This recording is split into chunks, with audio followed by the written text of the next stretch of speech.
Good morning. Ayan, gagawa tayo ng rice coffee ngayong umaga. Tinutong ko lang yung bigas. Ayan siya.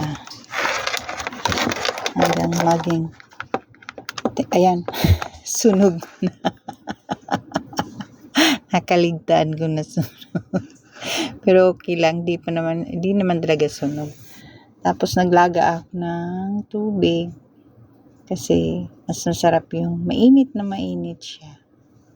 Ayan, wala kasi akong yung parang net. Sinala ko lang muna. Hahanap ako ng net, yung parang tsaa style.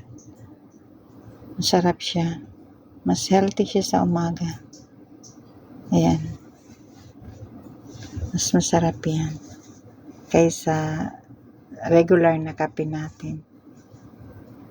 Thanks for watching.